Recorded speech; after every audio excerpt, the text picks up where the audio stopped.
Welcome to the Voice of Many podcast show with Yolanda and Vanessa. Good evening, everyone. This is a session that we have called Real Table Talk, where after we finished up with our guests on our main interview, we like to gather back and have general conversations. And today we're going to be speaking with Amani. She just finished up her session, and we're going to be talking about women, and being able to stop in a time of COVID and focusing back on your inner self. All right, ladies. All right. Aminah, Yeah. I know with your products and your home life and having your baby, what is the main thing that you think is important right now with COVID and women being at home and trying to get back to yourself? Because right now we don't have time for ourselves. I think during this time, because I had my baby in January, so that was like right before COVID hit. And it was pretty tough for me because right after my 6 weeks and like she was approved to go outside, and just after being pregnant for 9 months, just when I thought that we can get outside shut down. So it was like, oh my God, I feel like I'm pregnant again. but I was grateful for that time because it forced me to sit down and look at the different things that was going on in my life and in my relationship. And I think that is why we tend to stay in a lot of relationships too long. And not just even relationship with a lover, friendships too. Mm-hmm. So it forced me, family relationships too. If I can reflect back, it forced me to look at every relationship that I had with everyone in my life.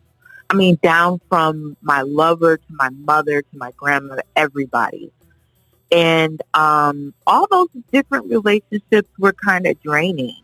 Not to say that they were toxic, but it was just draining. And I wasn't taking any time to myself. I wasn't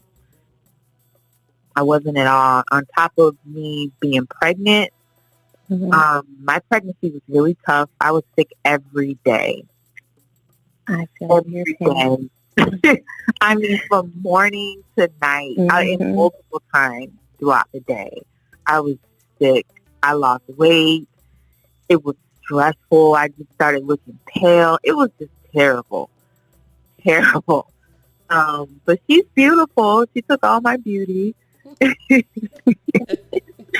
took all my beauty. But that's what it did. It just forced me to reevaluate a lot of relationships.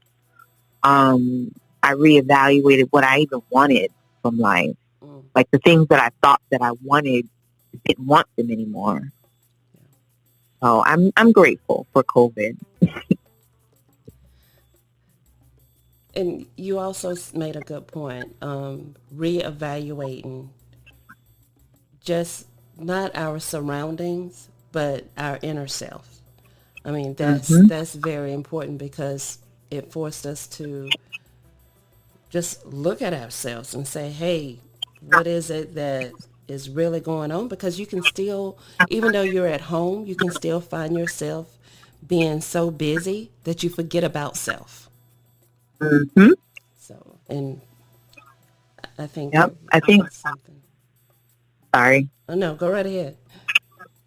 No, I was going to say, I think we force ourselves to stay busy, just so we don't have to face certain things, certain thoughts. Sometimes we may not even want to go home. It may not have nothing to do with, the people in your home, but maybe you just don't even want to go home. You don't want to be bothered. Mm-hmm. Yeah. I know I'm guilty of keeping myself overly busy because I tend to stress myself out with things that I know I probably shouldn't be stressing about. Like keeping the house perfectly clean, doing laundry constantly. Like I try to find something that I nitpick about to do almost every single day. Yeah. But I'm like, I got to stop doing that because I don't get time for myself, and I spend most of my time either cleaning or a little bit of time trying to play with my kids, but it's no structured me time. And when I do get me time, I'm so exhausted that I can't really focus on myself or what I want out of life or my future for myself or what do I might want to go back to school for. Yeah. Those things, I don't have time to think about it. And I think it's mainly because part of me doesn't want to think about it. Yeah. But I understand what you're saying. I think a lot of moms, especially the ones that I've talked to, we all are just worn out from doing the other stuff that we don't necessarily need to be doing. Right. But when it comes to time for ourselves, we rather sacrifice it for our kids when really, if we're not whole and well-balanced ourselves, we can't expect our kids to be well-balanced and take care of themselves either. Right. I agree. I agree. And also, too, I think that a lot of times we do allow ourselves to stay in a relationship or in a job because we know that what to expect. And if we try to make that change to better ourselves, we're afraid. So it's being able to take that step and say, I can do this. But then in order to even do that, we have to first take our time and say, hey, what is wrong with this picture? What can I do to make it better? A lot of times it's also being addicted to, what's the word I'm looking for? Attracted to addiction is what I'm trying to say. So when you feel like you need somebody, for example, talking about a relationship, you become addicted to that person and not even realize that the love is long gone. The love is long gone, the respect is long gone, but you now have become addicted to being used to just that person, being used to them. You feel comfortable, you're addicted to that comfortability, and you're afraid to change because you fear the unknown. And so that in itself is strained on especially women. We always feel like we have to be so loyal to the people in our life, not even just a lover. We just feel like we have to be so loyal to the people in our life before they even prove themselves. And that in itself is draining, and it really takes a toll on your mental. Yeah, and I think it's more with women than it is with men because we are the caregivers as far as the emotion. Not always the financial caregiver, but we are the emotional caregiver of the house, home, and the relationship. Right.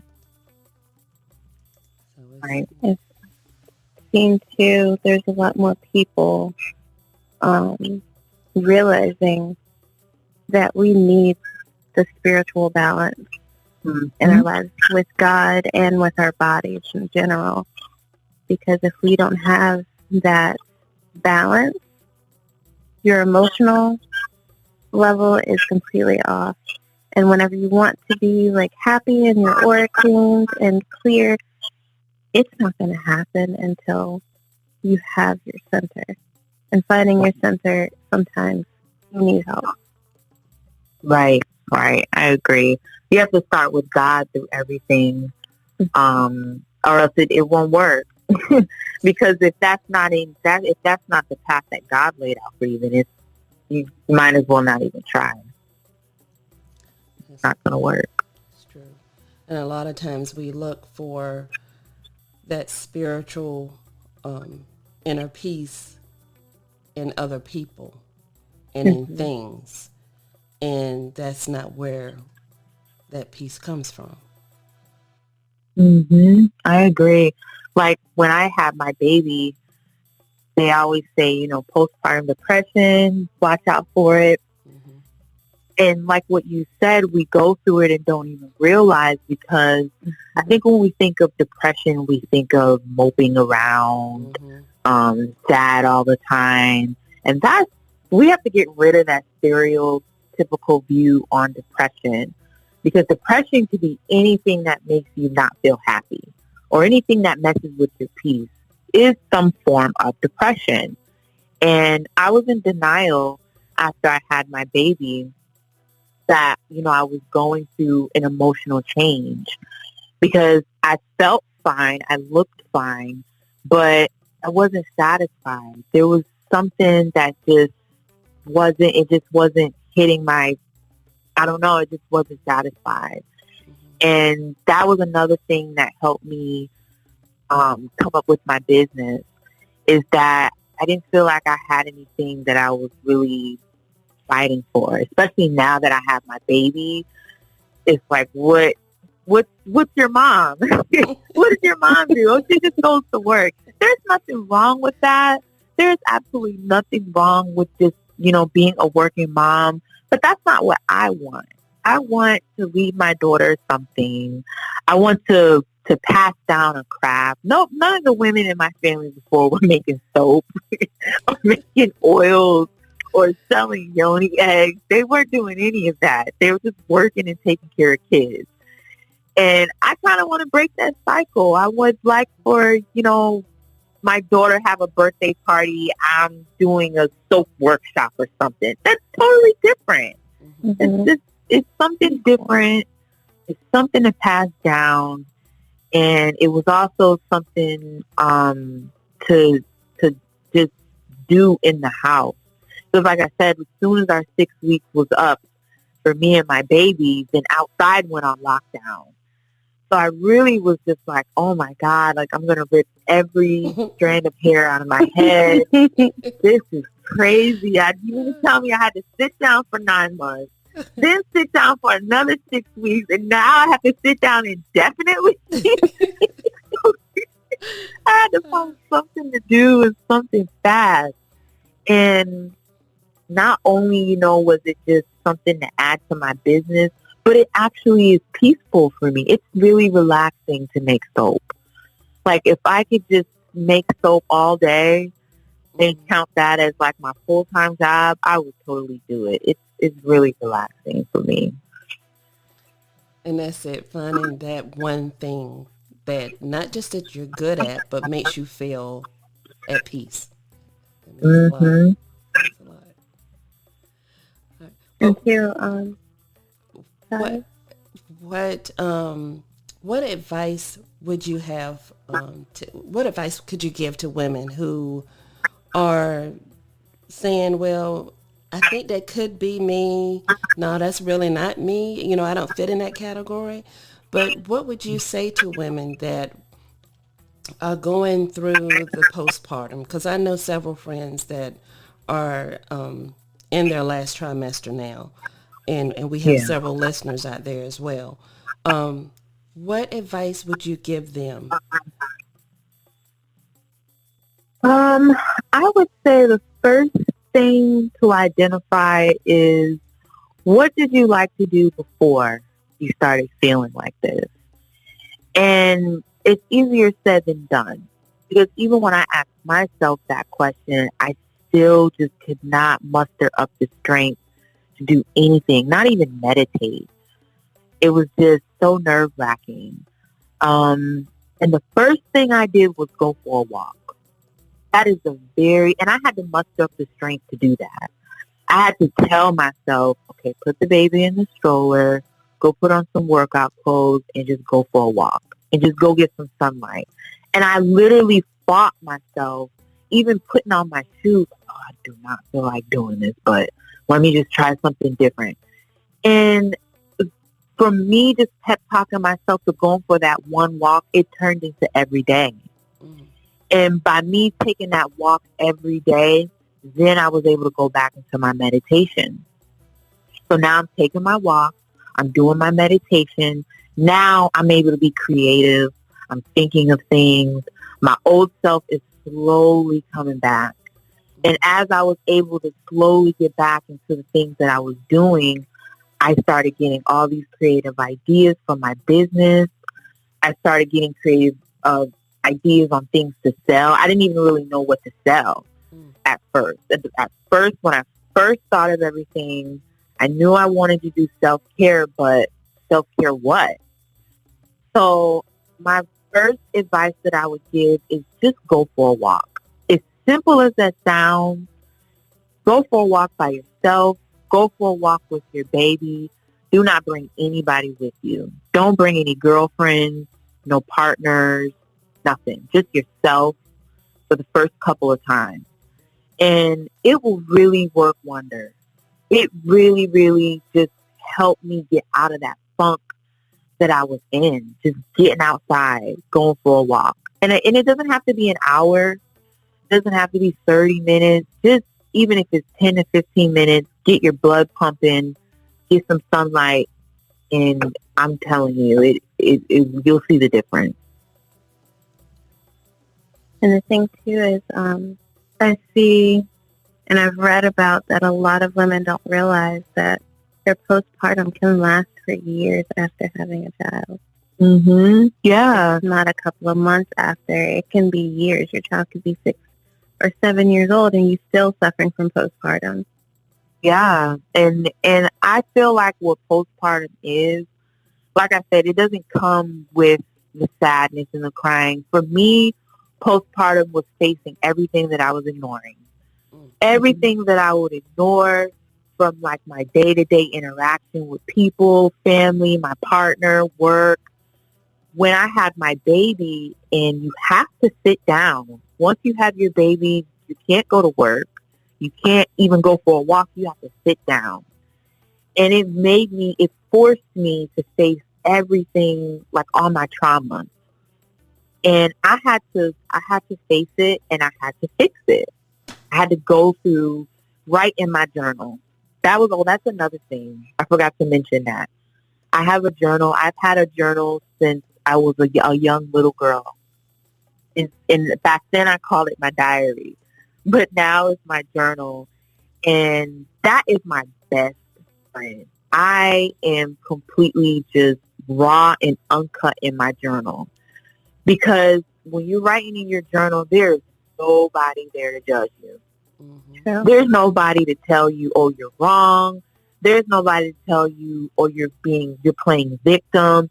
It is just you, that book, and your pen, and you just have a ball. I just have a ball writing in my journal about even silly stuff like, this person did this, and I write it down, and there's nobody there to judge you.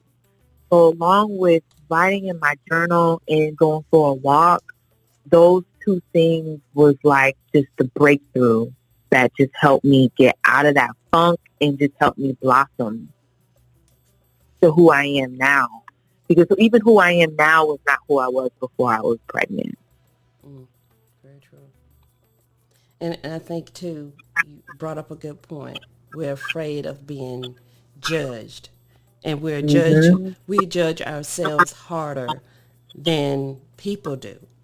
We're our Right. worst enemy at times. And Oh, yeah. Absolutely.